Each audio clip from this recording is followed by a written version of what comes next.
All right, welcome everybody to another episode of the Empty Out the Clip podcast, the EOTC. My name is Cams and I'm here in the heart of West Auckland with the brothers in the house, Leti and Eddie. What's up, my usos? Man, sorry everyone out there. We're like a couple of days late, but better late than never. It's a Monday. We're recording 3rd of February on a Monday. But yeah, we'll crack into it. Let's do some shout-outs. Let's go, Eddie. Yo, got a few shout outs here. First is to my family. We had a very small gathering yesterday, just to get all the little ones to see mum before the school starts. So mum always loves the grandkids, so we just did a small one, really small one. So shout out to my sister and brother-in-law, Matilena and Wadi, and shout out to Ngese and Gora for coming as well. And all the young ones that showed up, Keisha, her partner, and Tiwila and Paul Mac, and baby Avery. Also, shout out to Jaden and Gabe celebrating their birthdays. Shout out to my family, my usos from Liston, and just shout out to everyone that's studying this year, teachers and whatnot. You guys are the future, so. Shout out to everyone that's starting this year today. So those are my shout outs. How about you guys, Let's? Oh man, gotta start with condolences to my cousin Lupo. Her partner passed away last weekend. Thinking of you guys, cuz hopefully we'll catch up soon in the next few days. Another shout outs to my Taina Lotto over in Brizzy. He's obviously man, I've never seen a kid love to train, and he's obviously taking his boy to every training. He's there every time this guy's going handy, and man, it's inspiring, eh? Like sitting here and trying to get on their buzz, but just watching him trying to push play, because now he's a grenade.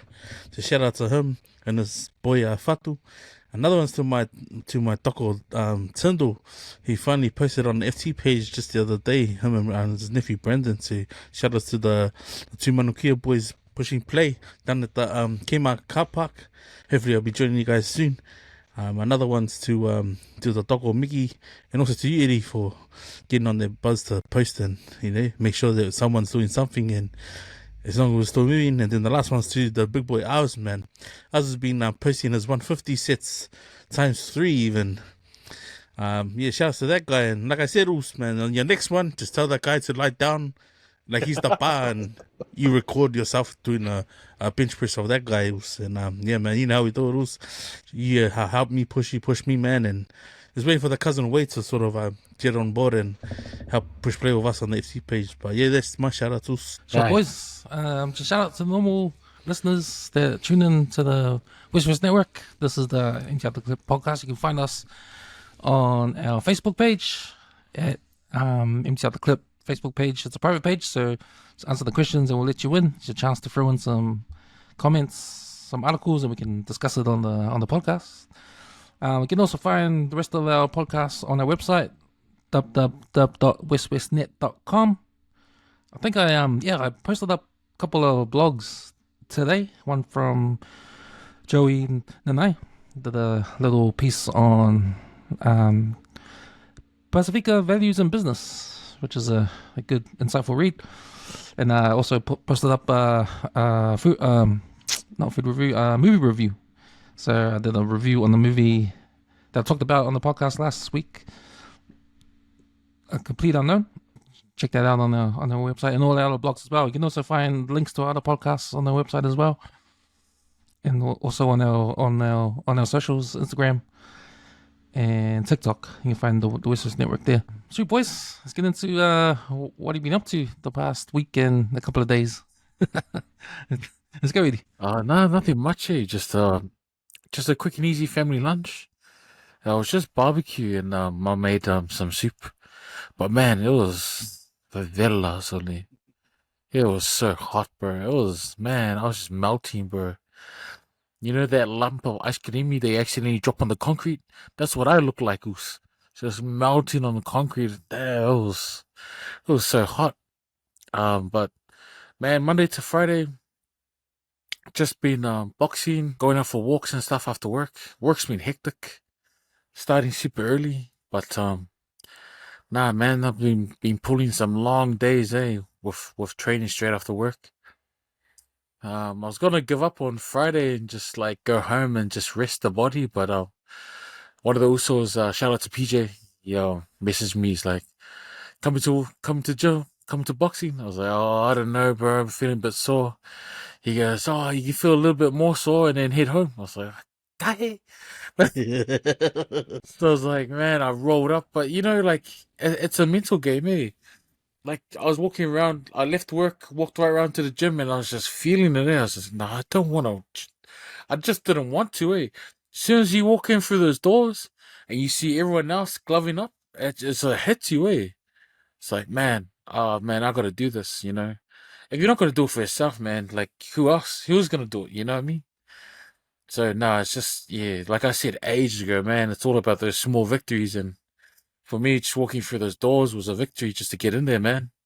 But yeah, that's been my week, man. How about you? Let's. Shuttles, bro. I appreciate that, bro. Like, Yeah. that's just been real late. Like, Yeah. bro, I can tell you now, but fuck, I don't know. Like I said, like last part, bro. My wife's on my back, like the 11th, 12th, 13th time I go for a walk, bro, and I just take the easy route and just fucking end up just sitting here doing nothing. But bro, yeah, absolutely right, man. Like, but yeah, what I found is if I'm not listening to the podcast and I'm doing the exercise, I just gotta put a playlist together, like a playlist of those bangers. And it's usually like if I get the first song right, bro, I'll just chuck on a whole lot of like music that's gonna get me through the workout. Nah, but it's been a tough week, bro. Cause yeah, you're right, the heat, man. Like, still cleaning up around the house and shit. Now I'm sort of giving myself a pat on the back too, cause like, every 3 or 4 years, the Snapchat reel takes back, it goes back to like 2020, and a lot of it's photos of what the deck and what the front of the house used to look like. So it's like I take a pride in like, fuck, man, that's what I've done. So it's funny, the other day, my cousin messaged me, Flippo, shout out to Flippo, said that, but you should put into a reel or record it, put it on Facebook or on YouTube. And I was trying to do it, man. Like, I was looking through all the photos and like the 30 or 20 10-second reels or like just footage of me doing stuff around the house. And I thought about it today. And what's funny, had it on screen record, and then I forgot to push pause. So the whole time you can see me scrolling through all these videos. And I was like, fuck it. And at that time I could have been doing something like going for a walk and shit, eh? Shot for the breaking my stride, cuz. But nah, yeah, in the end I was like, fuck. I end up going for a walk, But yeah, I've just finally managed to turn my pedometer from miles to kilometers. And it's annoying me now because like the miles sounded better. And then I had to go on Google to what is that in kilometers? But now I've got on kilometers. I'm like, fucking, the route that I've been walking is nowhere near what I should be walking. So it's like annoying now, eh? So nah, I just, yeah, bro. This is week 4. Feeling, haven't gained any weight. But I mean, the lapo is not melting off like it should be. But I guess it's just a case of just not eating or even though the fasting is troubling me, but I just don't want to get dehydrated, because like it feels like when I'm not sore and it's been a couple of days since I last walked, it's like it must be the niggles, like just the dehydration setting in. So yeah, man. So anyone training, man, make sure you get the recovery your body needs and replace all the electrolytes your body, especially when you lose it through your sweat, man, because that's the last thing you want to do is get kolengi and be empty stomach or haven't had enough water to hydrate and sweat out. Because there's no good sweating on an empty stomach and then sweating some more and then coming home feeling you won't feel good afterwards, and your body will pay for it when you're having a rest. But no, yeah, shout out to my cousin Jan. He obviously took part in the Herock that workout that was on the weekend. And I managed to download his ebook and have a browse through it and have a good read of it. Got me all amped up. I was like, come on, the next 4 weeks. So that's where I am mentally. But now the week's been slow, bro. Couldn't wait for Monday to roll over. Kids can get out of the house and go to school, man. But yeah, that's been my week, Oos. But you, Cameron, how's your week been, Oos? Yeah, had a good week, eh? It's been, man, it's just listening to you guys talk about training and that. And me thinking about, man, I've been doing jack shit. Just makes me want to do something. Like, have to, man, have to. It's like something over. But man, I remember, I think it was Sunday. Fuck, it was hot as, man. Hot as. I was like, I didn't even click until I went outside. And it was like really hot. Oh, shit, it was hot. Jumped in the car. Man, the car was like a sauna, man. I was like, what the fuck, man? It was hot as. It reminded me of like the islands, man. That kind of heat. Yeah.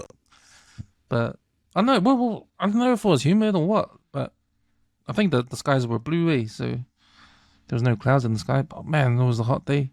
Man, extra hot. I haven't felt like that in a long time, And it's weird because today it wasn't even hot. It was warm and it was cloudy, but it wasn't as hot as yesterday. It's like shit. But yeah, man, yeah. Now I'm just getting hyped up from you guys talking about training. Yeah. Now I might have to think about sorting something out there, going for a walk or something like that. Nice. Yeah, because we got some news at work because we used to do those because last year my boss got his personal trainer to come to our work to That's right. Lunchtime PTs. lunchtime PTs, and because of some tax thing, like they have to make it viable, so they need a number of consistent people gonna go to these PTs at lunchtime. So they said 7 people. If we can get at least 7 people, then we can pay for the PT to come. Man, only 4 people put their hand up, man. I was like disappointed, man. I was like, come on, guys. Those other 3 that came last year, and we're gonna give it a break this year. Oh man, you just ruined it for me. So yeah, we'll see what happens after that, because I think they do it in blocks. So there's a 2-month block and then a 3-month block later on. So maybe people will change their mind in the next 3-month block. So otherwise, man, it's hard for me to do any exercise, man, because it's hard to get up and do it by myself. I need some motivation, or at least someone to tell me to, do some sit-ups or something like that. I don't know. But it's all a mental thing, boys? It's like you gotta fight through it and just do it, Just do a Leti and do the maumanga. Yeah.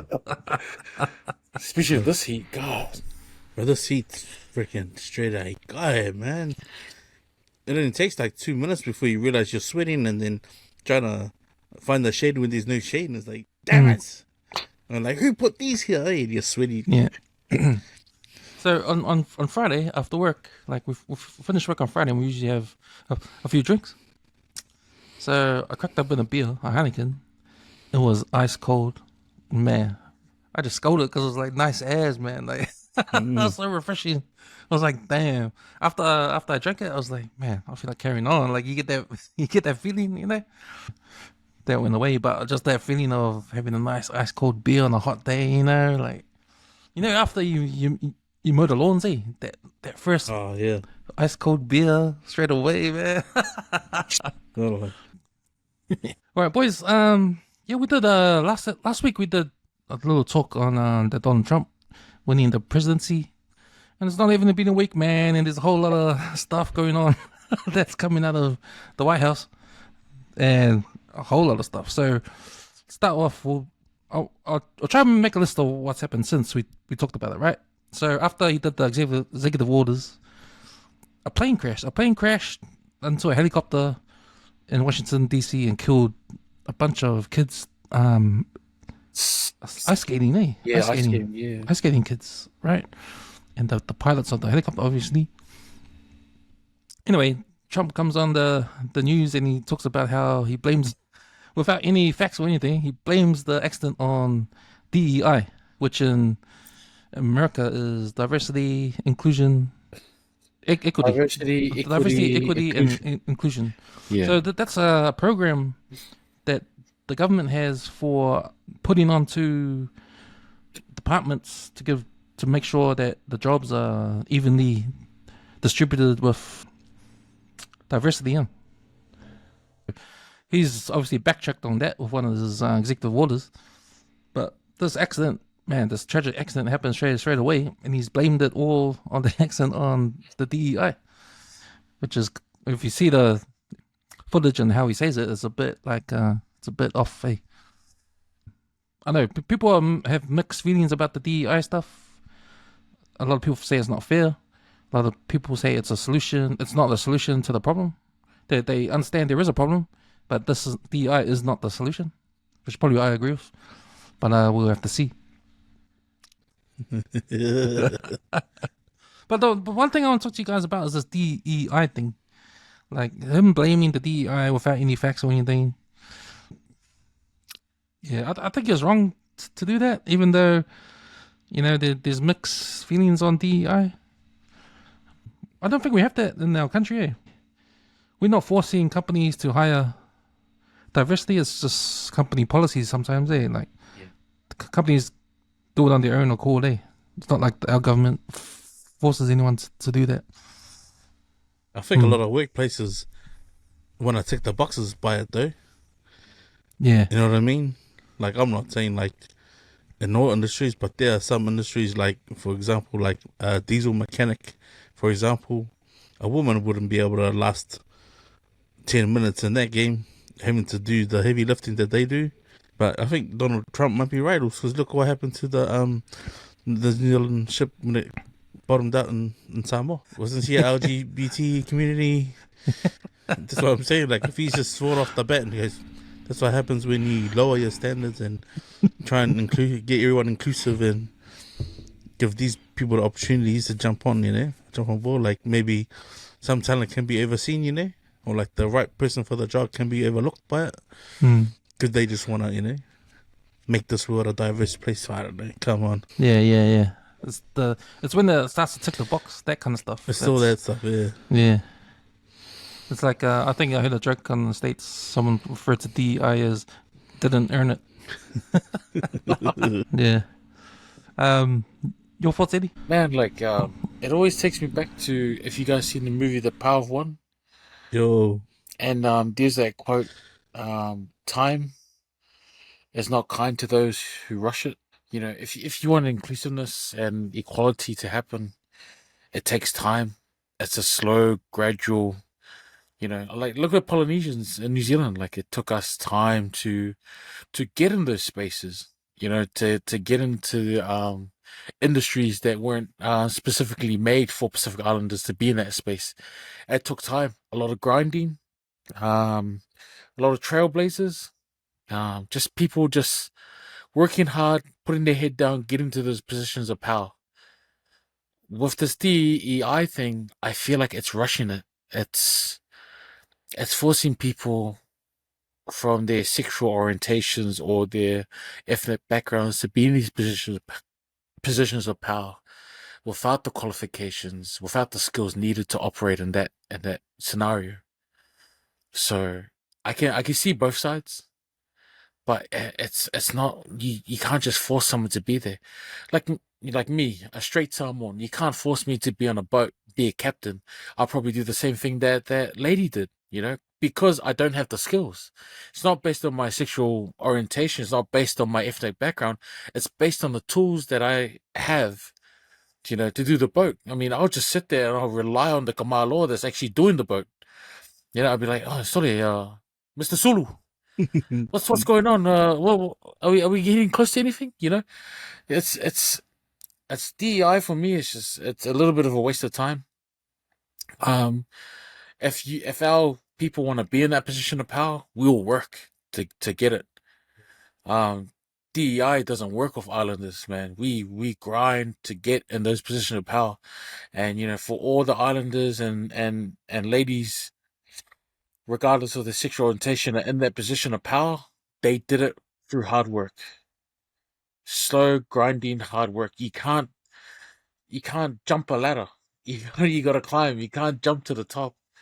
So I always go back to that quote from that movie, time is not kind to those who rush it. And it never is.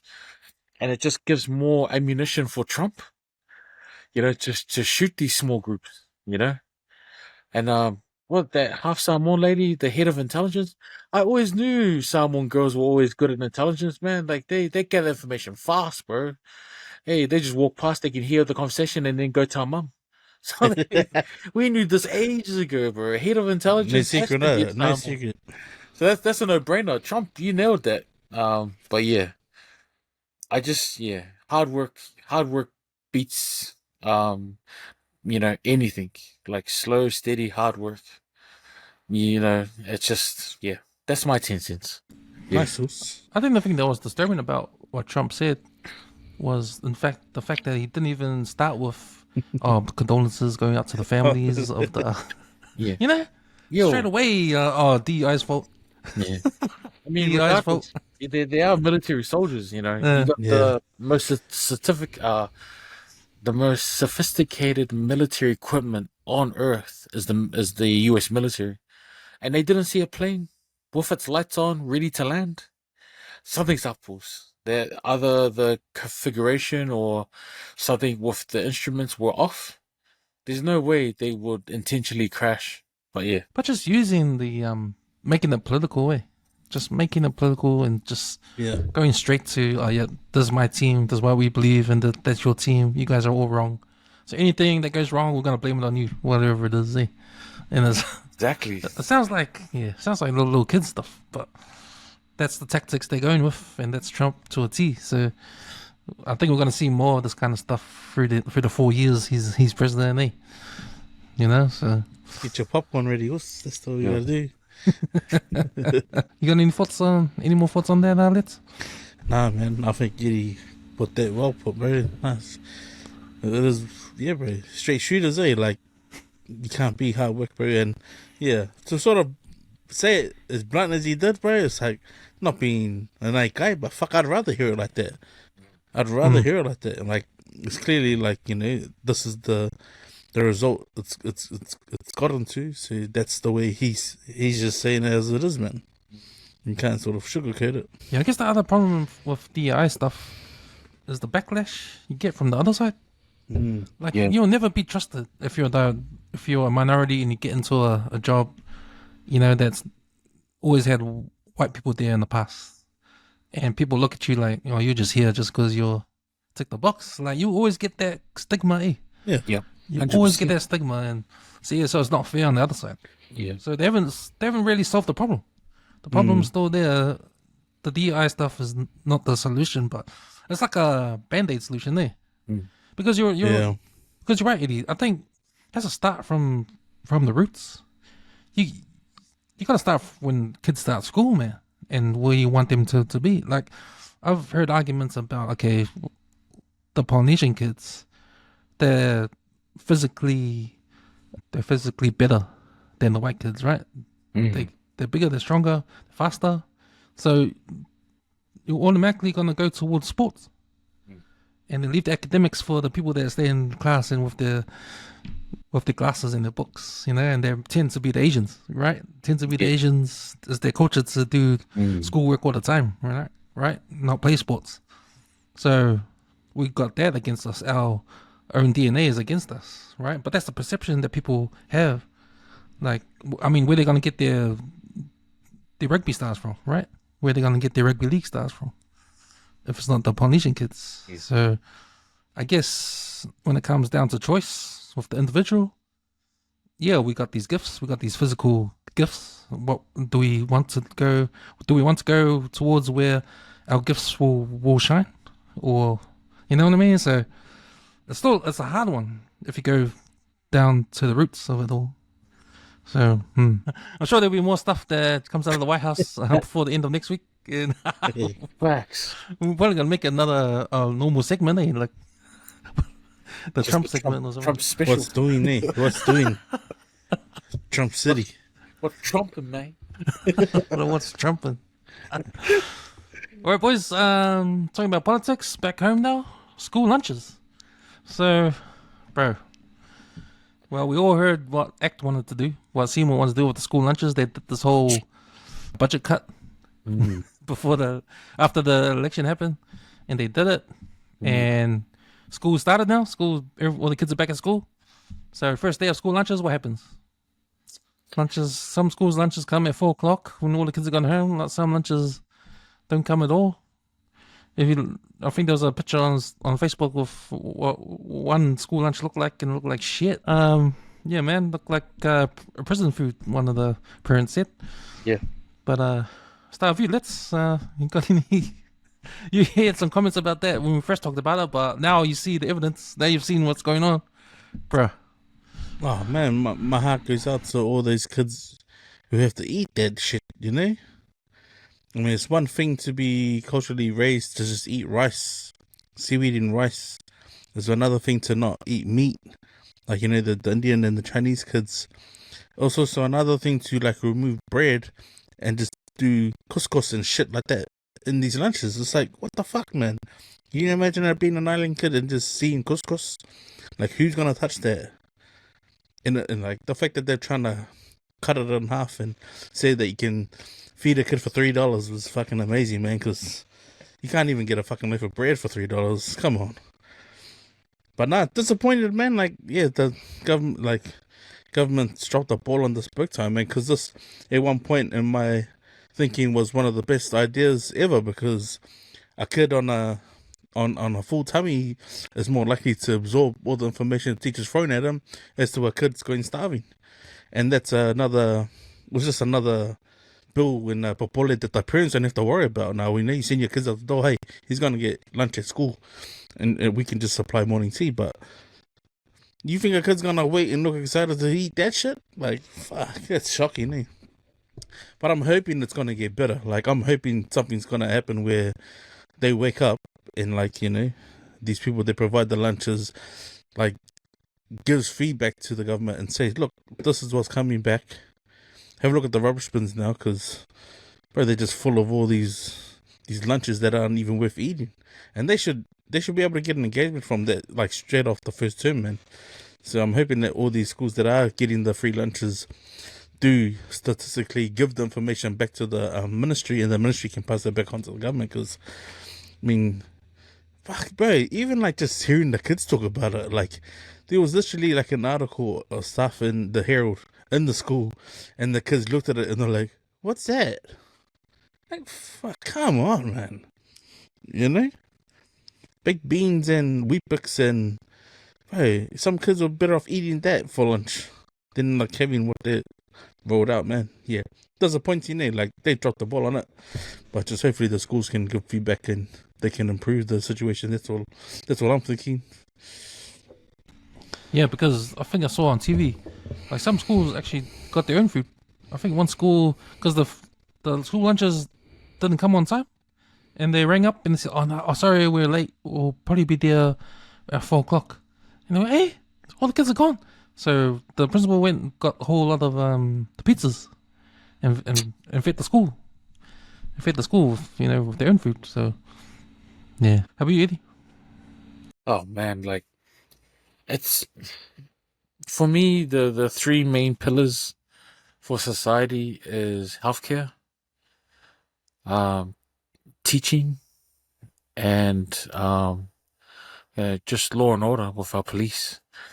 The police are overstretched, teachers are stressed, and we're short staffed on our medical things. So you wouldn't want to cut the budget, leave the lunches to these small New Zealand Kiwi-owned businesses that can supply the school locally instead of this one massive factory.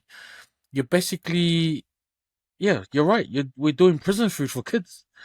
There's such a massive demographic across Auckland, like just Auckland alone. There's a huge demographic. You got your Islanders, you got your Asians, you got your Middle Easterns.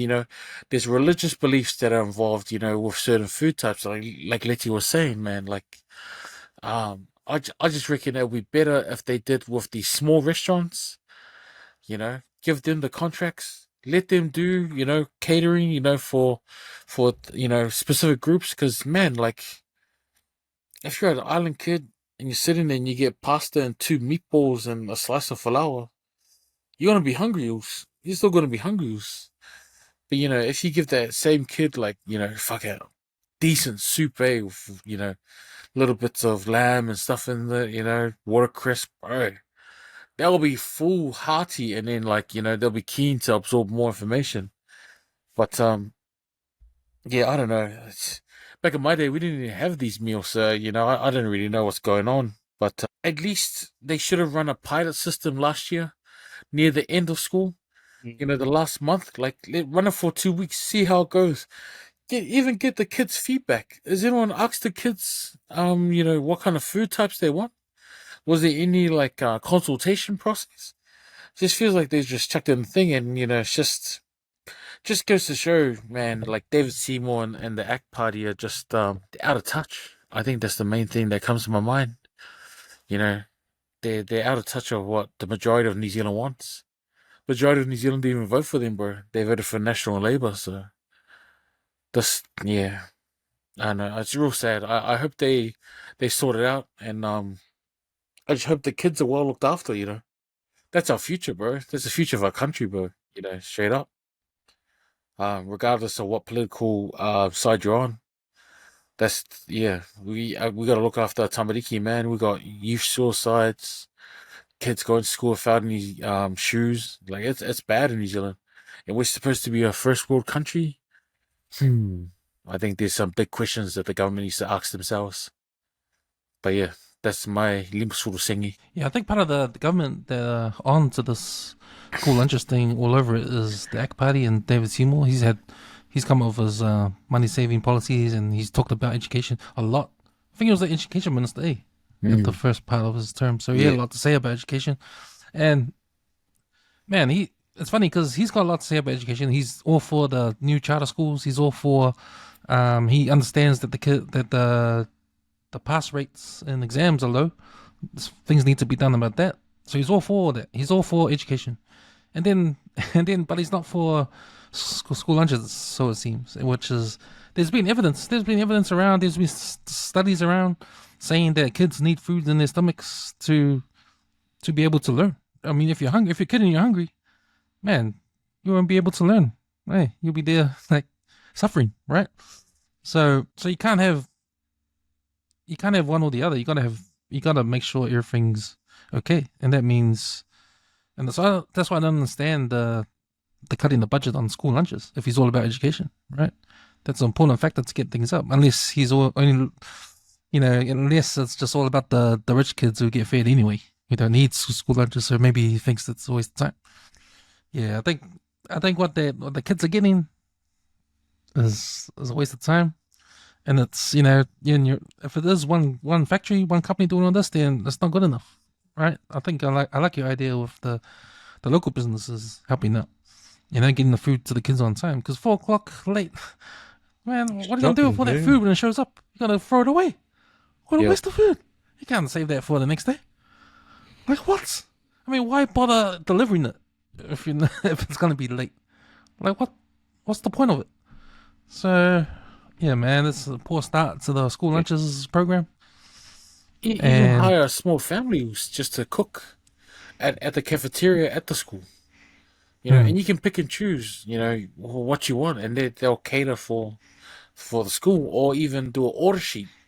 So, the parents can pick and choose what meals are good for their kids. And then throughout the year, they'll ensure that it happens. It's Yeah. And I know some people out there might be listening to us and say, man, back in my day, we never had food, school lunches, and we were okay. Well, times have changed now. There's more needs now for different kids, and when the government says the pass rate is low, at the all-time low, then obviously something's wrong. Something needs to be done. And that's just part of it. It's not the whole solution to the problem, but it's a factor to the solution, right? So I think they just gotta, the government needs to find a way to make sure these three things you said, Eddie, are on top: the law and order, education, and healthcare. Otherwise, everyone's going to Australia and laters. Wow. Shout out to all the kids who returned back to school last week and this week, man. Like, gotta love these poor kids with these free lunches, man. Shucks. So you boys, moving on. Okay, so SkyTV has been in the news in the last few weeks for being a shithouse. So there's been, I think, a couple of weeks ago, there's been storms happening around North Island. There was a tornado that happened up in Mangawhai. But it's been bad weather, been storms, and that means a whole lot of rain fade for all you people with Sky decoders, and a whole bunch of complaints aimed at SkyTV. With the rain fades and people complaining, and had the CEO, forgot her name. It's a woman CEO. She had to come on TV and apologize. She came on the news to apologize, and hasn't offered kind of solution to the problem. Just sort of saying, hang in there. Oh, you hang in there with your $120 bill every month for Sky. But it seems like they're trying to switch satellites. So the satellite that they're using right now, it's coming to an end of its life cycle, and they need to switch it over to a new satellite. That won't happen. That won't happen to me. So I guess the problems are happening now. So so yeah. And unless you're on the online version of Sky, the Sky Now, and have Neon. So if you're on the streaming service Neon, that's actually Sky's streaming service. And if you got Sky Sport Now online, then those are the online options which don't have that problem.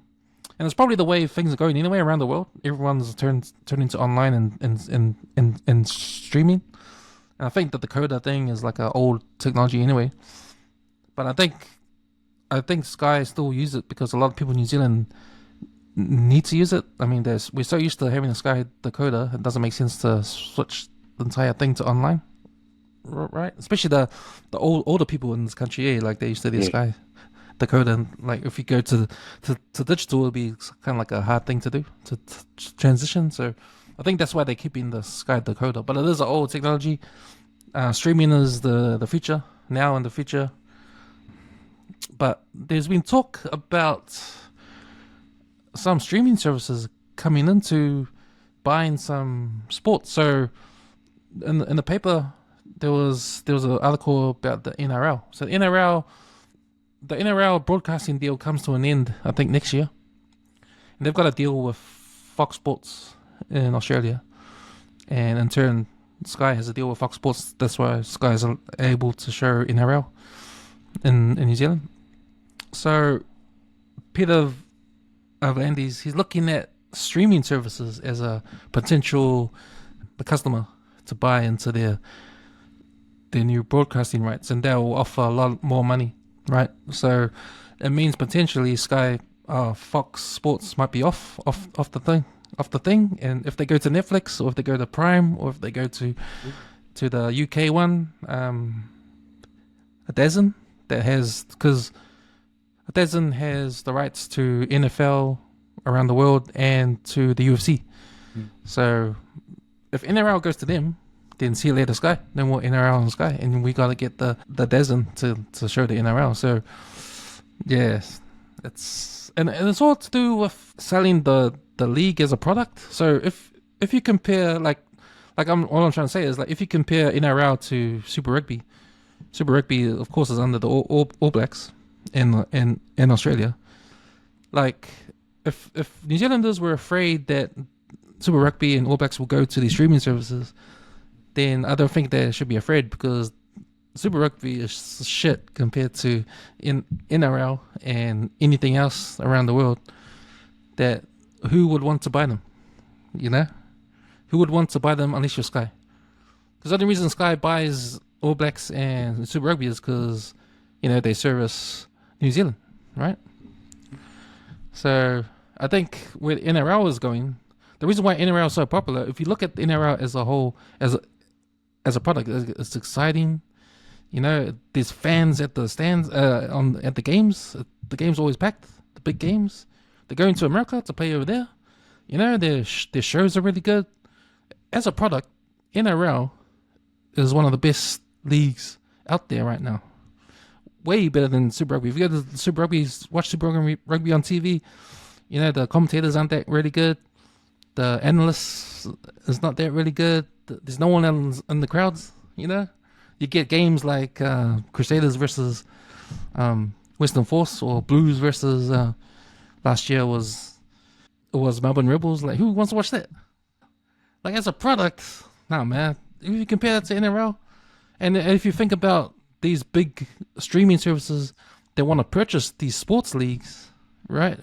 Who would they want to buy? You got to make your league attractive, if your league wants to get more money in broadcasting, you got to make your league attractive, to these big guns that want to buy your sport. So I think the NRL is in a good position to be that league where someone like Dezen can come in and say, "Oh yeah, we'll buy you guys." So yeah, it's interesting, and we'll talk about the John Kerwin thing because he left Sky Sport. But I just want to get your guys' thoughts on the whole Sky TV stuff. So I'll view Eli. Yeah, no, you're right. It's getting outdated, and like it's getting to the stage where one provider can't hold all these products. It gets too expensive. Streaming rights are probably the most fought over. Especially when it came to the football league. We lost all the soccer games for a while. We can only watch certain teams on Sky. Like it's not all the whole league. But yeah, you have to make your product attractive, and rugby union in New Zealand is not doing that. In Australia, it's not doing that. But I think we need to send people around the world to just try and capture what the overseas unions are doing. Man, South Africa, you can find two of the most useless teams in South Africa in the Curry Cup, and you're guaranteed the stadium will be close to sold out. It is crazy over there, and the only thing that can compete with them is probably our first 15 level. Our first 15 level is always packed. It's, you've got cult followings, our grassroots rugby, watching the East Coast team, Ngāti Pro, they have got people sitting on their cars with their lights on, like it's like proper tailgate, kind of thing. But once it goes to like NPC or Super Rugby level, for some reason the crowds just don't come on because the product is not good enough. And I hate to say that, I'm a rugby fan, bro, but we're losing to the leagueies, and the NRL just takes it to another level, to another level, to another level. The commentators are not scared of controversy. They'll say something that's on their mind, they'll just quick fire it. And typical Australian fashion, they'll fire it back, and people just want to watch that, And then even the players, they're jumping on podcasts, Willie Mason and all them boys, so they're just adding more like weight to that product. And then I'm a big fan of the Sarah Palmer, the women's rugby here. It's really good, but again, there's no crowds because why? There's no money in it. Some of these girls, man, they still got jobs, police officers, nurses, and then they do this on the side. Come on, man. And you look at the women's NRL. Man, did you see the state of origin for the women's? Crazy crowds, crazy crowds. Why? Because they invested in it. They put money into it. They wanted the woman to play at such a professional level. And, with the eligibility rights for your nation, NRL does it better. The league does it better. You look at the women's league team, Fetu Samoa. They're mean. And like people disagree with how like players flake from one nation to the other. Man, look how well it's doing it for Tau Samoa, the men's team. Crazy good. And then, big, I send my heart out and blessings to all the Samoan players, Lima Sapuanga and all them boys, even going back to Maoni Schwoga and all them boys that put their hand up for Samoa. They did it knowing that they're going to miss out on the pay. They did it because for the jersey, not for the money, And it's just, it's just hard for them to do it and maintain that level. Whereas Tau Samoa, they're still getting big money, even if they did play for, for the team. So it's just, I don't know, Sky losing, because they put all their money in the one rugby union boat. They didn't really focus on the league. Because I remember back in the day, they'll replay the All Blacks game like 10 times. And the Warriors game, you only get one replay, I think, at like 9 or 10, and that was it. You'll never see any more Warriors game until like the week after. So, you know, they put their chips on the wrong boat. But as for JK leaving, bro, like, yeah, he wasn't really that great anyways. But they need to put, I reckon, Kiwi. They need to put like white and Polynesian dudes that have played the game at grassroots level as commentators. I reckon that'd be crack up. Get a dude from Hawke's Bay or something, or get some guy, you know, just actual players from grassroots level, bring them in, and bro, they'll have their own spin, their own Kiwi taste on it. Like you know, not these guys that are highly censored. Even Sonny Bill Williams is censored, bro. Like when he talks, man, you just wanna, you know, fall asleep, bro. We need more American style broadcasts. You know, just people saying controversial shit just to bring the numbers. And I think that's NRL's secret, and it's not that big a secret. They follow the American sports blueprint. Oh, you see it in their shows. You see it in their how they show their games. I mean, you see it with the commentary. You even see that with their awards night. Like they've got the Delium Awards, and it's a big deal. And it was fun to watch. Like it was on TV the whole awards night. And man, it's awesome to watch. And they have that thing at the end where they have the points, the Delium points, and who's going to win it. So they put some suspense in it too. Yeah. I know in America they have the ESPY Awards, the ESPN Awards, and those are televised too, like a red carpet type of deal. Yeah. But the cool thing about the NRL one, they mix it with the woman. Yeah. And man, that's cool. That's what we need. No, you're exactly right, man. Got to make your product attractive. Yeah. How about you, Let's? I think Sky and Z shot themselves on the foot when they went thinking the long game. Like whoever refreshed their 5-year plan or 10-year plan and where they saw Sky going, they fucking missed big time, man. I think when their streaming service that we bought was like on to watch the rugby World Cup.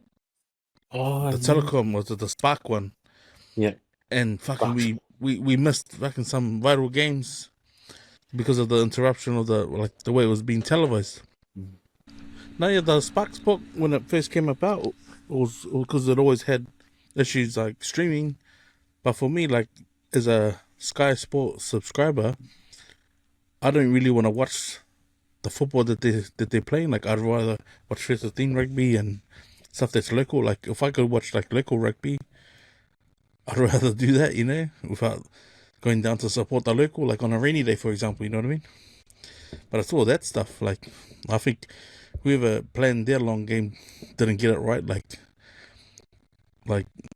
now that Super Rugby is being cut down from 15 teams and that, now it's 12. It's like, you know, they haven't sort of had a backup plan if that was to fail sort of thing. Even like with the injection of the women's rugby, like they had the 3 teams, then they joined with the Australian teams, but it's still, you know, it's only like slow traction. I think how the NRL's looking at other options like going to Netflix, this probably be the best thing for the game because they're thinking the long game, right? What are people gonna be paying like a monthly subscription to watch Sky? Probably not, because you can access it on your phone now. So if you know you get a phone now, you open it up, Netflix is already installed, and then you have to download it. So I think the NRL will be thinking like that, whereas Sky sort of dropped the ball and lost their way because download our app, you know, jump online and download it. That's probably probably picked up more sales than it has in terms of home-to-home visits, you know, because people can Chromecast now. But yeah, I'm excited for NRL to leave Fox and 9 and that and just do it on Netflix. It'll just be like how we watch Royal Rumble now. You know, you're not watching it on Sky pay-per-view. You're waiting for it to drop on Netflix. So that's probably like, if the big guys are doing it, fucking jump on board, man. So yeah, unless you've gone and bought the rights to like the NFL and that, well, you sort of can't compete, really, eh? Because what do we even get NBA? We didn't even get all the games. Oh. So yeah, I don't think, and like it makes me wonder though, like how many people actually watch games live now? Everybody's time's off. Like we can watch it on TV too, watch it online and on Sky, and fucking everyone's either a minute or two off, you know, a few seconds off. So you're watching something live anymore. Yeah, I think you made a good point about the sports being on the mobile phone. Because, man, everyone's on the move, man. And sometimes you see guys out, the game's on and you need to watch the second half and you need to go somewhere. People, you can watch it on your phone anywhere outside. So, But see, like on your phone, right? Like, bro, there's a massive time gap. There's a massive time delay, right? On Sky, like if you square sheen your phone, watch it on your phone, it's delayed by like at least 6 to 8 minutes. It's not live. But see, if like Netflix, like you can pause, stop and pause. But Netflix was always going to be live. Like I think when Kevin Hart did his stand-up show, that was live. Like you jump online, people are watching it at the same time as you know, unless you go and pause the screen. But I mean, doing all that stuff, like if you were going through the airport and you're in your car, you jumped on the Uber to go to the airport to watch the game, and you're watching a semi-final, you wouldn't log off your phone. You'd literally sit there, watch it, hop out, walk to the bar, watch the game before you board your flight. So like, you know. Yeah, I think as a consumer, the last thing you want is to pay for all these different streamings, and your bill just goes up. If you imagine every sport on a different pay-per-view thing, like, man, that's your bill going up. But yeah, I think it was good for New Zealand for Sky to have competition, like with Spark. It's just a shame Spark failed with their coverage of the World Cup. But it would have been good for New Zealand because maybe there'll be a price war. Sky's prices will go down, to try and undercut Spark or vice versa. But then I think I remember because I read a book about ESPN, the history of ESPN, and how they started. They actually started from the grassroots. They're the first ones to put coverage on college sports, because they understood that there was a big market for college sports, and no network in America had done anything there. It's always the main, like, NBA and NFL. ESPN was the first ones to get the cameras and go to schools if they can film the games, and this is back in the 70s. And look how big it is now, because they made it like a big deal, right? And you were saying Let's about there's no coverage on the grassroots here in rugby of the club games or even the 1A comp, stuff like that. It used to be, but not now, or with the 1A comp. But man, if Spark Sport decided to do the same thing, to invest in showing these games like the club rugby games, you'll get an audience. If you're gonna get crowds at those games, you're gonna get an audience on TV, right? And especially for the schools, like how many alumni is overseas? Like, wouldn't they want to jump on and watch it too? Like they'll get the meanest crowds, So I think Sky's dropped the ball with some of that stuff, and I think Spark Sport needed to be still here, but they needed to maybe adopt an alternative sort of broadcasting. Like, we said in NRL adopts the American style. Maybe if Sky Sport doesn't want to adopt the American style, maybe Spark Sport should have adopted the American style. Have a better analyst show on, have controversial people on doing some controversial stuff. To get people to watch, because you're right, people want to watch the dramas on the screen. They got their opinions, and they want the people they see on screen have their same opinions too, not the sensitive ones. Like they don't even have to bait the audience, like stitching stuff up. Like as you mentioned, like how you watch, you like watching the NRL behind the scenes stuff. Like that's pretty much been the spin-off from when Floyd started recording All Access. Like when he started doing All Access, you get to watch him train, what happens in his camp, what he does on a day-to-day. Then he sold it. Like when he sold it to Showtime, and then All Access became 24/7, and it was just him. You get to see both camps. That's what the audience want to see. Everything he does before he actually goes and fights. So now that the NRL's adopted that, and they're doing it like via like their little, the little spin-off shows from like Channel 9 have got a couple of cameras interviewing the players and the coaching. This is what they're doing. They're gonna follow them. Because remember they did that here with Māori TV, I think Ngati NRL, where they were following like a handful of like NRL players who had left New Zealand, But people were engaged. People were engaged, like watching them having their issues with their families because they're over in Oz while their families are here with their kids. Like, I think James Tamo and Rangi Chase were like two guys. Sam Moore was another one. It's like little spin-offs like that, and you follow a guy's journey, like what an NRL player has to sacrifice, But yeah, Sky should have, sort of taken those on board. Like if they had that segment, they should have bought it from Māori TV and made it their own, like things like that to keep people engaged or sell the product, But yeah, it looks like the boot's already gone, man. It's like I didn't see one particular sport, especially rugby, saving it. And I think even the drop, like with the principals saying no to the NRL, the 1A stuff, fuck, that's gone. Because, like, it's even shown, bro. Like, you look at the haka between King's College and Auckland Grammar, when what's his face? When Willie Losse was still announcing it, that's got the fucking most views, man. Just watching the haka. And that's a haka, it's not even, it's just a pre-game ritual, but, like, so many people were watching it, man. And imagine like these guys that are grammar and like King's alumni overseas, like being so proud to watch that shit. Especially if you can access it on your phone, Just chop in the VPN and fuck away. You're watching it, man. And people like people are hooked to all that stuff. But yeah, sad that there's no 1A games televised anymore. But I mean, it'll be good if Māori TV try to pick it up. You said that's that John Curran's gone. Like that all that stuff. Like it's always it's his point of view is always from a good place. Like yeah, I like that I like that he of all people like was even giving like the rules and like the Sansa sort of shit over the changing of rules and the transparency with all these things going into the World Cup. Like yeah, but like he's a legend in his own right, man. So it's just sad that you don't have a face from our era that you remember. Guys, the elite players like Olu Brown and Wainga and that. Not there to give their 5 cents because the way he watches rugby is sort of like the way I watch it as well. Not saying that I'm from that era, but I mean like he watches like the stuff that I see when I'm watching rugby as well, and that's the stuff that like not coming out of Justin Marshall's mouth. So yeah,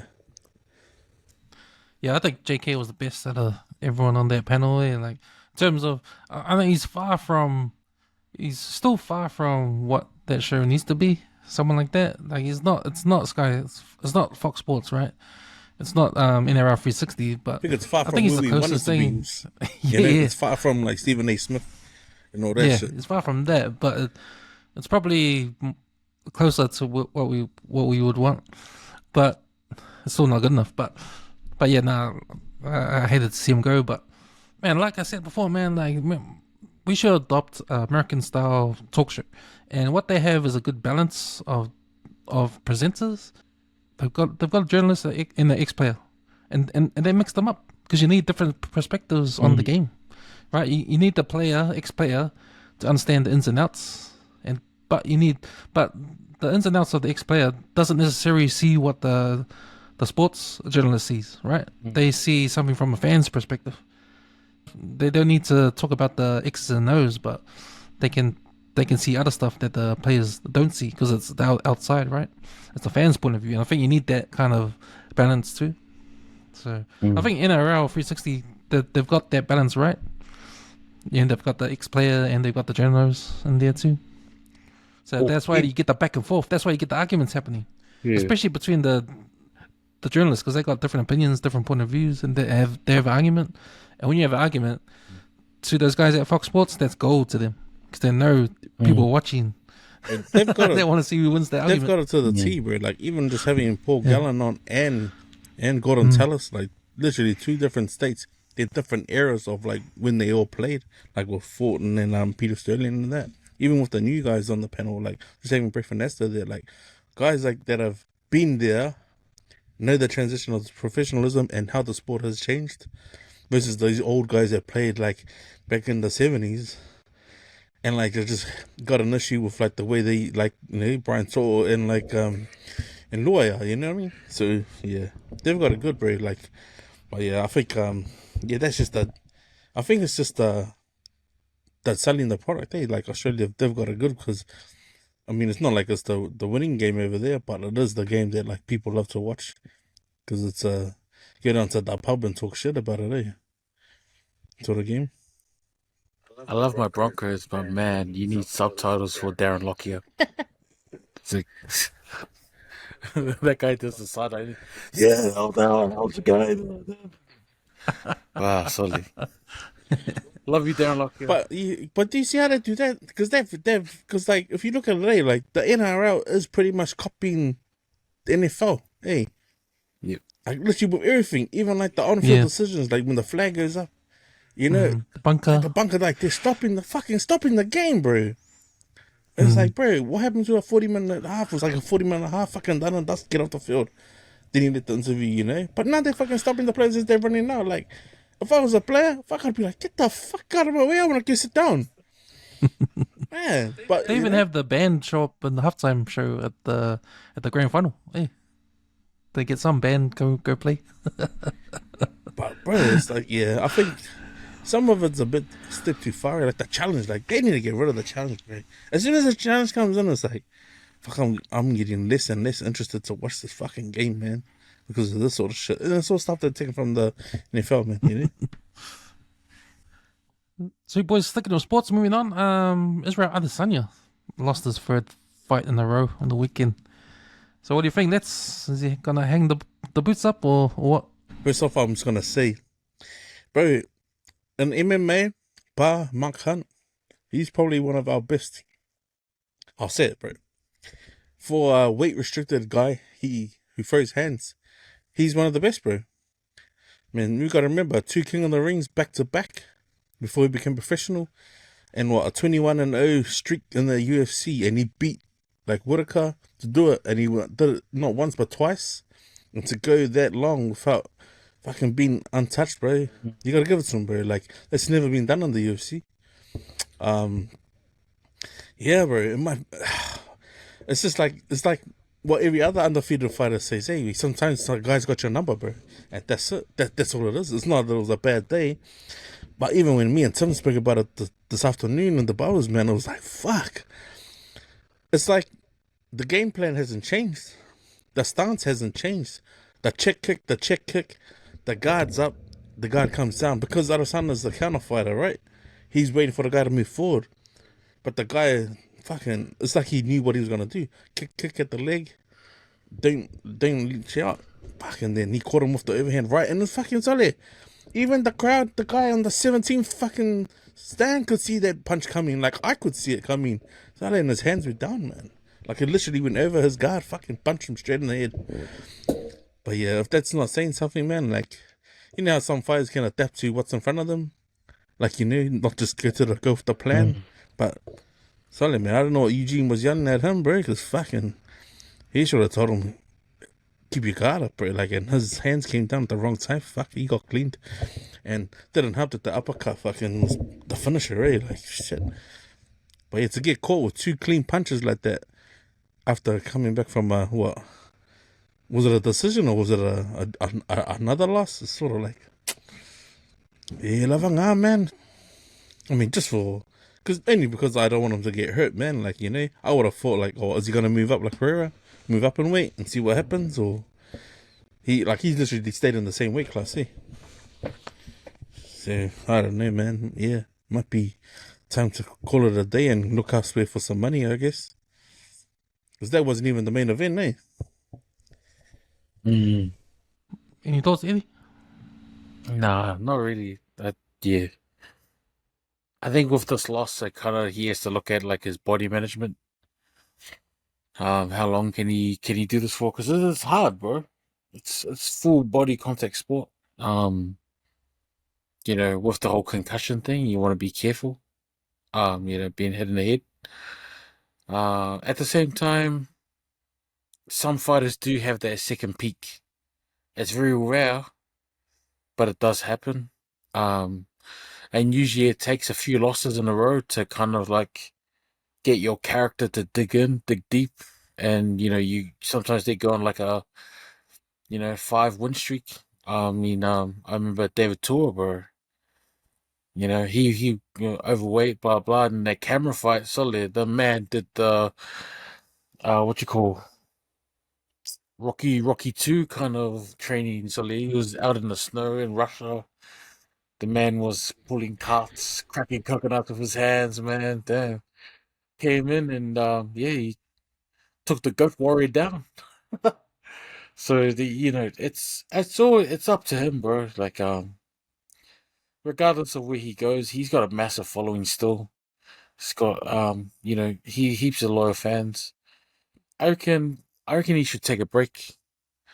Um just reassess everything. Have a chat to, his friends that are close to him, his real friends. Not just the ones that came because of the name. Like actual friends. Yeah, just whatever he does in the future, bro. Like I'm all for it.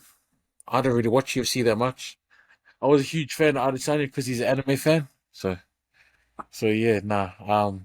Yeah, it's all up to him really. He's at the stage of his life where he's got multiple businesses already. So yeah, hopefully it doesn't take a big toll on his mental health. How about you, Caps? Yeah, I was just thinking about the list of undefeated fights he's had. You Yeah. you mentioned Let's, and just thinking about every so often you get a champion like that. Hey, I think the one before was Conor McGregor, and he was winning fights and he was being extravagant and all that kind of stuff on TV. And you think that, man, this guy's never gonna lose until he does lose, and then loses again and loses again, and then the aura sort of dies down and it's gone now. Eh? So, and then it's Israel's turn, and he had his turn, and he's at a point in his career where he's lost 3 fights in a row, and his aura's gone down. So these things happen. You're not the champion forever. You're never the champion forever, especially in the UFC. You're gonna have a good run, how it is, and then you're gonna slowly you're just gonna lose. Like, I think that's a fact. In the end, you're gonna lose. So yeah, it just depends what Israel wants to do now. If he wants to take a break and come back fully recharged, then yeah. But I think we'll see. Time will tell. I wish him the best of luck though. Mm. I mean, I know his last speech when he left, he said he's going to take that break. Like, I know that would have been testing mentally for him, but yeah, like you said, Eddie, man, get around your friends, man. Get it together, figure out what you want to do, There's no rush to. He's still young. All right, boys, moving on to the NBA. So big news happened yesterday. So this is a big trade, right? And it came out of the blues. No one knew this was going to happen. No journalists in America. Stephen A. Smith didn't know what was going on. No one knew. It just happened out of the blue that the Mavs, the Dallas Mavericks, were gonna made a deal. It was a freeway deal actually with the Utah Jazz, Dallas Mavericks, and LA Lakers, which sends Luka Doncic to LA Lakers, and LA Lakers sends AD Anthony Davis to the Mavs. Now, the reason why this is, and no one knew about this. This just happened out of the blue, and it was a shock to the NBA. And they're calling it the most shocking trade in NBA history, because you got a guy, Luka Doncic, who's like a generational player. He's only 25 years old. He scores 28 points a game, and he's just phenomenal. He took Mavs to the finals last year, and they lost in the finals. And he's just awesome player, eh? So it's people confused why Mavs would do such a thing. Maybe Mavs knew something that no one else knows, because Luka has missed a lot of games this year. I think he's missed half the games. He's injured. He's got a calf injury. He injured it in Christmas Day game, and he's still injured. He's had a history of coming to every start of the season overweight, because his diet's not that flash. He's always like having a beer, drinking beer after games.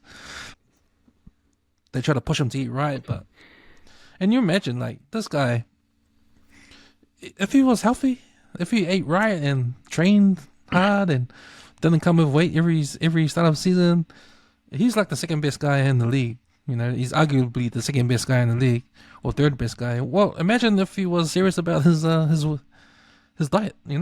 How good could he be?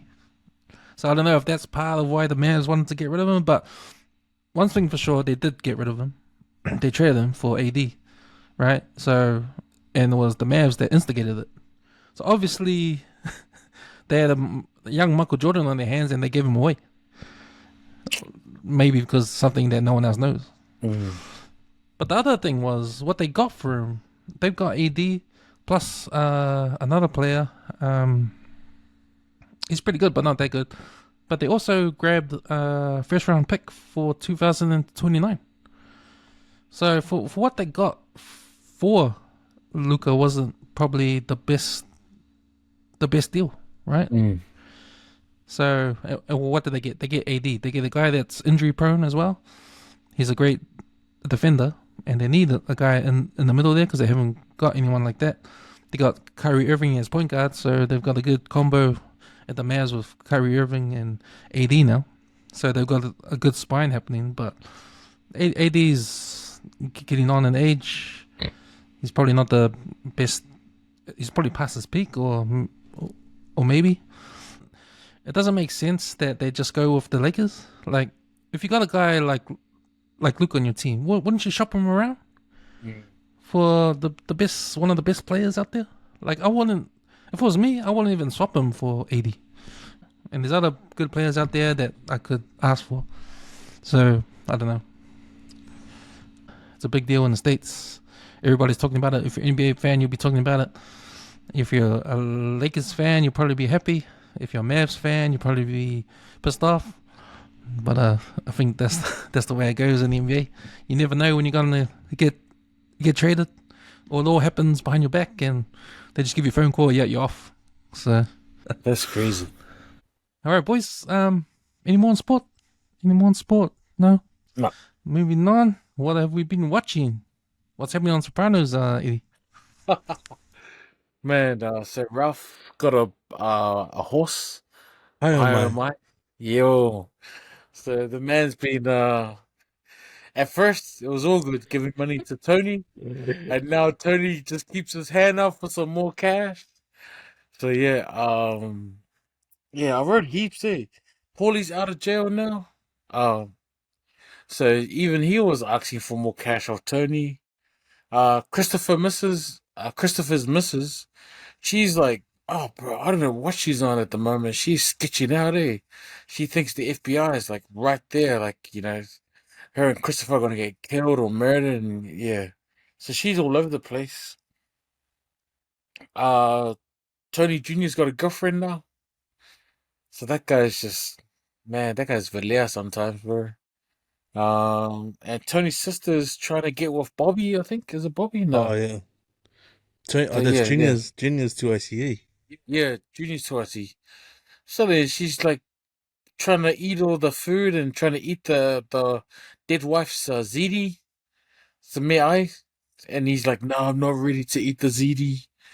And then and Uncle Junior's he's like trying to pay off his lawyer fees. The man's in debt, he's in court for racketeering. But yeah, just that, and I've just been watching some documentaries on the side, just to take a break from Sopranos every now and again. So yeah, it's a heavy watch. Man, that baked ziti. That's the first time I ever seen a baked ziti on the Sopranos. I actually looked it up and I made it. Yeah, It's a lot easier than lasagna, eh? Oh yeah, But man, it's good, man. You should try it. But you should do Carmela's recipe, because she adds her secret is adding the leaf layer of basil. Yeah, basil at the bottom. Layer of basil. Yeah. That's how they caught the sister. Nah, man. Yeah, man. You should look it up and give it a go. It's good. Yo, It's a good dish. So has Ray's Easy. birthday been yet? Nah, it hasn't been yet. Ray's birthday?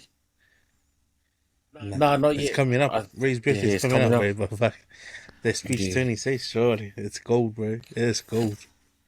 I was cracking up at the chef. Adi, yeah. He borrowed some money off Tony, Oh yeah. and the French guy never paid him back. So he went. Tony said, "Well, you got to get it back." So he went to try and fussy the French guy. The French guy fussy fucking him. I mean, slappy. That was funny, eh? And he goes, hey, so what's that about? Eh? And he shows him the fucking way. Fucking that's funny, man. And he's like I said, the investors didn't like it, so it's kaput. Yeah. It's finished. And he goes, "What do you What mean again? kaput?" And he goes, "It's shit." Like fuck. He's sitting on his couch, casual Yes, as a Sonny. fuck, man. I was cracking up, Sonny. I was like, Sonny, you're vanilla, man. Straight up.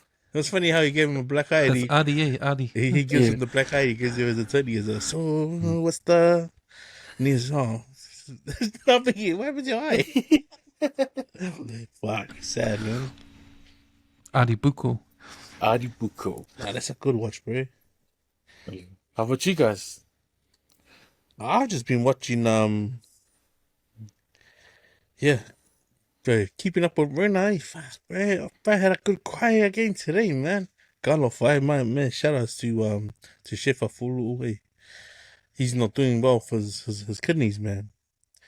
But since his daughter got married, he had never sort of sat down with them and like, and it's almost like he was talking as if he was gonna die. It was because he goes, "Oh, can you tell them to come to the hospital?" Bro, you know, he just gave like those father talking to a Ulunga, you know, look after each other, be faithful, you know, always be in love, like don't fall off. But he's talking, and then he's like saying, because I've chosen my fate by eating all this meat, you know, it's like this is why I'm in this situation. But yeah, it's just sad, man. But nah, that's always a good watch, man.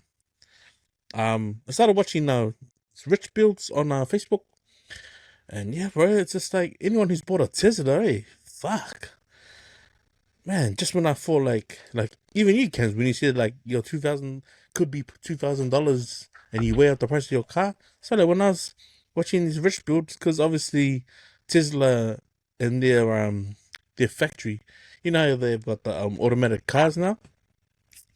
So he's obviously found someone who's aftermarket how the faults come up.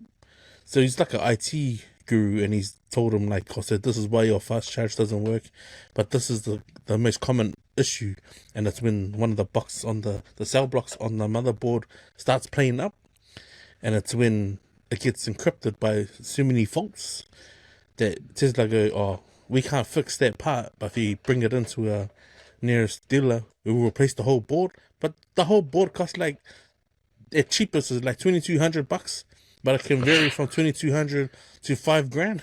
And he's like, "But how much would it cost for you guys to fix it?" And he's like, "A couple of $100." So now there's a market for those sort of guys, you know, those technicians. So I've been watching a lot of that. I'm like, yeah, and just on YouTube, just the same guys working on LS1s and like transmission, you know, issues.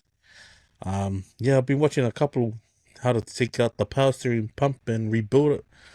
So yeah, hopefully I'll find someone in Australia who can send me some seals from eBay. I can rebuild the power steering pump myself. Might give it a go. But yeah, there's heaps of shit recordings over there, like people saying what's happening, but you know, like say you're looking at me like this, but they're looking through their own eyes and explaining what's happening instead of showing the camera what's happening. You know what I mean? So there's none of the eagle eye sort of looking at how stuff's being made, rebuilt.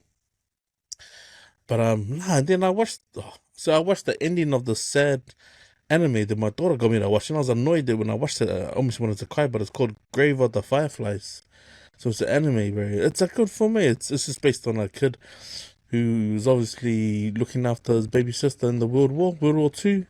They were in Japan and they were getting bombed, and they had to run for shelter. The last words the mum said to the son was, "See you at the shelter." And then they just go through this phase where they're trying to, you know, find salvation, you know, with family, but they have no family. So they end up staying with the mum's friend. And when the mum's friend found out that the mum had died, she sort of turned on the kids, like didn't want them to be her responsibility. That's just sad, bro. Because Kida told me what happened, and then I watched it. So like, man, it made me gung you. I was like, man, that's why you gotta love your sisters, man, no matter what, eh? But yeah, it's got a sad ending. Sad ending. But yeah, it's a beautiful story though. Like I think yeah, through that time cremation was sort of big in the Japanese culture.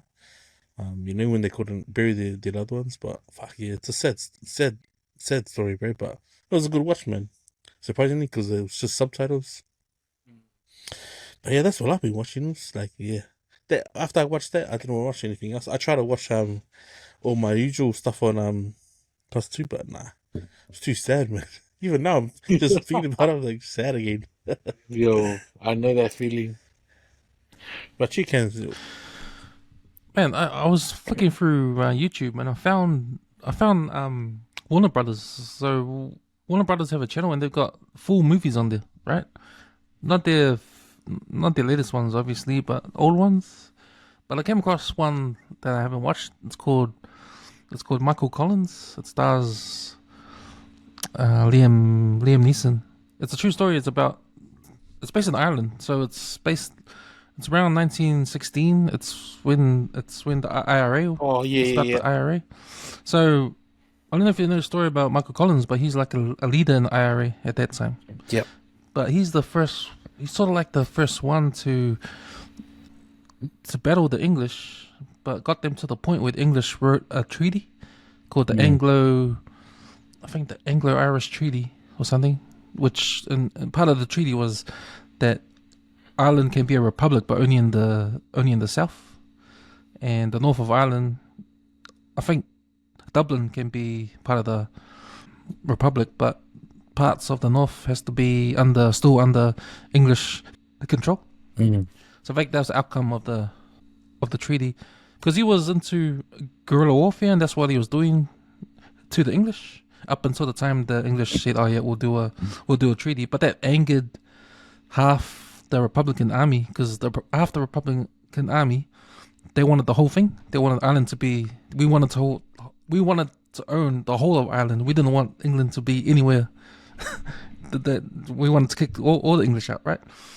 So they were pissed off that the treaty, it didn't happen, and the treaty was the best thing that could happen. Like, that was the best they could do, and they were angry about that. So they went to civil war. So Ireland actually went to civil war over that treaty. And it made me think, because obviously this movie's about Michael Collins, about his life. So he gets assassinated at the end by the opposition, not the English, but the opposition to the treaty. Yep. But it made me think about colonization and how England colonizes the world, and we always think it's like New Zealand, like Australia's Aboriginals and the Maoris and Pacific, but it's to the Irish too, right? They colonize Ireland, right? Yep. So it's to the Welsh. yeah. So it's them too, right? So it's not just indigenous; it's white people too, right? So they're like got the same struggles we have, right? With the crown. So it made me think about that, and it was interesting, because I was thinking about how, see, this whole thing with the Civil War happening, because all of a sudden England gives up and says, "Okay, we give up. We want to do a treaty," but all that treaty did was to split the Republican army and made them fight each other. So I'm wondering if that was the plan in the first place. Yeah. Yeah. Like we can't beat you, so we'll make you guys fight each other. It's that sort of thing. And I was like, man, these guys are tricky ass, man. What? So, and I was thinking how maybe these Irish, they didn't even think about that. Yeah. They were just angry at each other. They were just angry at Michael Collins because we see you down there to kick the English out because they're gonna give up. So you go down there, sign the treaty, and we can take our country back. Michael Collins comes back and, oh, sorry, they want the north and we get the south. That's the best I could do. And they got mad and they said, now we're going to go war now because we don't want that. So you wonder, if that was the whole plan in the first place. But Could be yeah, you. man. Huh? Could be. Yeah. I was like, fuck these cans, man. This is on YouTube. You watch this. It's on YouTube, yeah. It's called Michael Collins. Yeah, it's a movie that came out in 1996. So it's kind of outdated. You can tell it's an old movie. I mean, it's in the 90s, but that was an interesting story, And you can look it up too. You can fact check it. Some stuff different, but it's sort of like it's the same sort of story. But man, the extreme this Michael Collins guy went to actually kill people that were against the Irish, because what the English were doing, they were colonizing Ireland, but they were making the Irish people on that side be on their side and get them to spy on the other Irish. So when Michael Collins found out about this, he made the order to his boys to go kill every one of the Irish that that they are traitors. Yeah, that's And crazy. that happened. It's like, fuck. So, and there was a scene I saw. The English, they rode into like a football game with a tank and started shooting everyone in the football game and all the people in the stands. And I was thinking, hey, is this true? I looked it up and it was true. Fuck. Yo. The reason why the English did that because they were angry because Michael Collins were assassinating all their followers. Mm. So to pay him back, they drove a tank into the football game and shot everyone up. It's like, what? It's like, man, crazy. But yeah, man, that's man, it's interesting, eh? It's interesting the way things go, man. Because I've heard about the IRA and all that, and you think it's all bad, eh? Like, you never know the reason why they're like a terrorist group or why they turned out to be a terrorist group, but it's sort of like they're fighting for a reason, eh? They're fighting for their independence, right? Yep. Because even now, it's not independent, right? I think English still got the North, some of the North, eh? Yeah, the North is still under, yeah. Because then it gets into the whole religion thing, eh? The Protestants versus the Catholics, eh? Mm. So there's that as well. So, but yeah, that's my what I've been watching. You guys should have a look at it. Michael Collins on YouTube. Yeah. Sick. Right. Yeah, Poko of the week. What do you got for us, Nets? Man, I've got a Fia Poko of the week, but I just wanted to play So You Light on your CV first from Flavor Radio. And this is Charlie Pomet. And this is evident to you obviously didn't come from a radio background, right?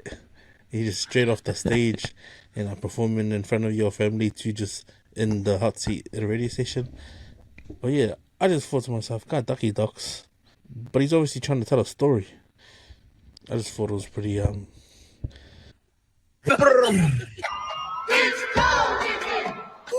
was that? Honestly, you guys. What do you think it is? You guys got to be It's one the with sound. your He's trying to make a character. Be horse a sound. horse. Be a horse. Oh, you don't want to win? You don't want to win? You don't want to win?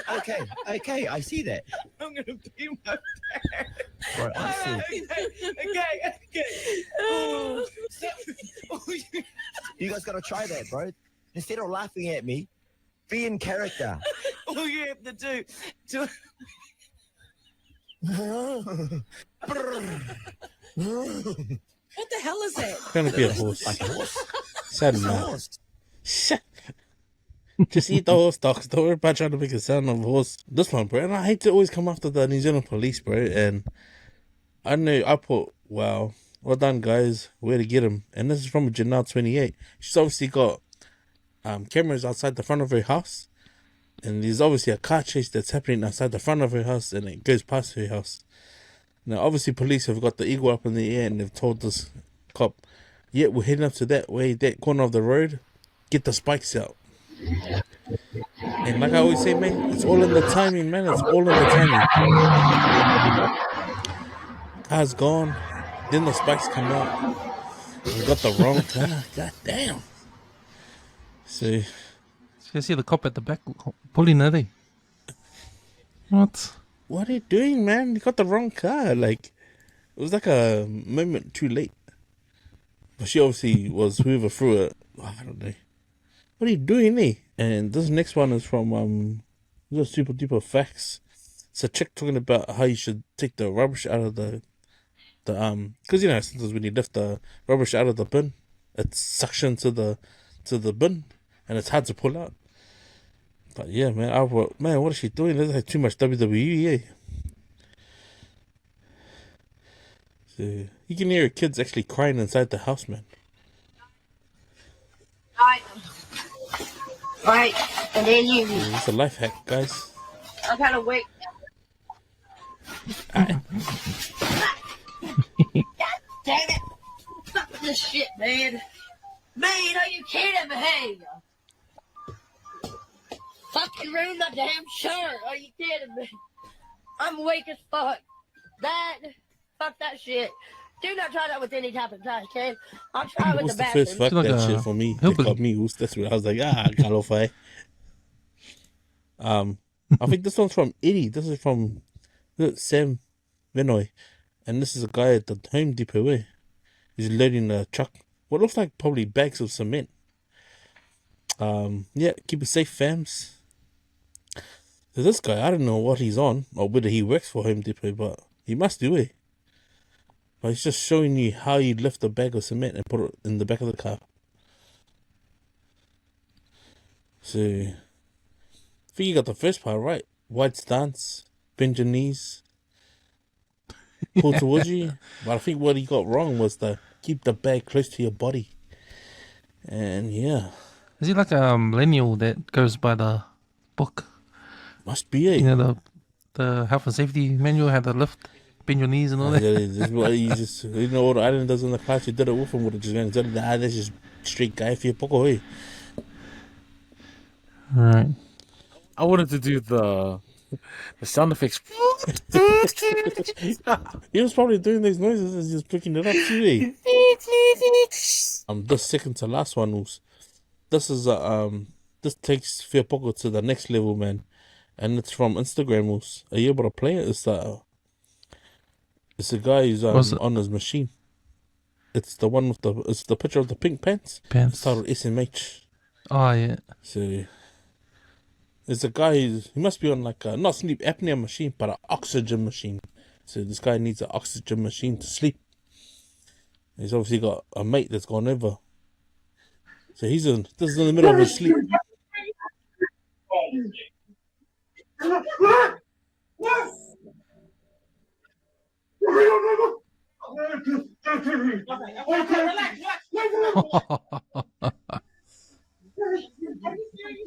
So his brother was on his machine and his phone was about to go flat. So he pulled the plug out for the oxygen machine to plug in his phone. But have a look at how he replies to him. Look at the shoulder shrugs. He plugs it back in. Is it better? Oh, fuck. It was the shoulder shrugs for me, man. Fucking hell. And the last one is just like, man, you can always hear of our parents being those ape shit, eh? When you, like, they only catch the last bit of your sentence. Like do I tell them, come over? Like, do I tell them? They didn't hear that, but all they hear is come over. So this is one of those ones, but you read it. And it's a guy who picks up his wife's phone and obviously he's read it and he's furious. I've never seen a Palangi rage like this. It's quite scary, man. All to crack my ass.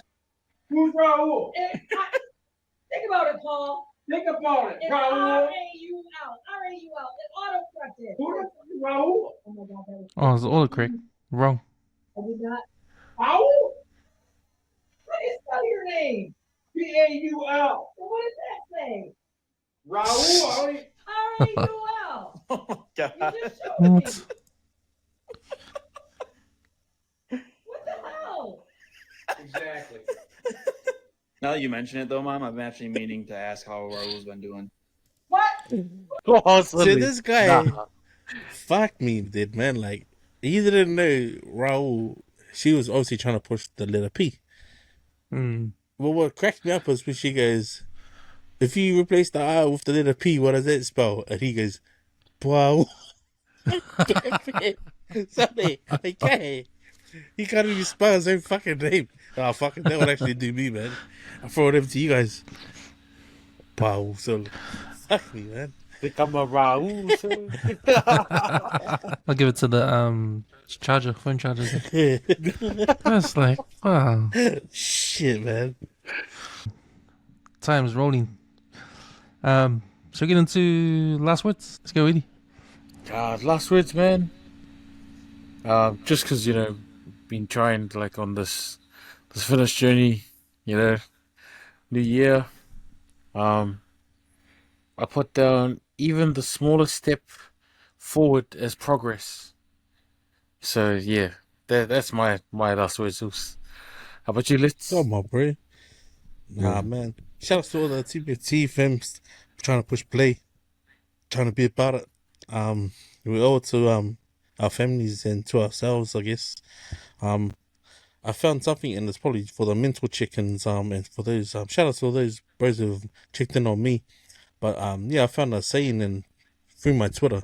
So my last words is, sometimes I feel bad for not calling or checking up on people, But then I realized the phone works both ways, and there ain't anyone checking up on me. So, yeah, man, those are my last words. You know what it is. Then get it late, then I love it.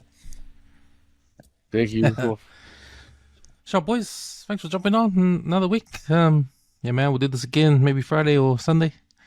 Depends how it goes. I'm sure we'll have a lot of things to talk about then. But yeah, man, be safe and have a good week. Hope it's not too hot for you guys. Continue training, and I'll try to do the same. All right. Thank you. Let's get the fuck out of here. Yo, lo fuck. Yes, fuck, bro.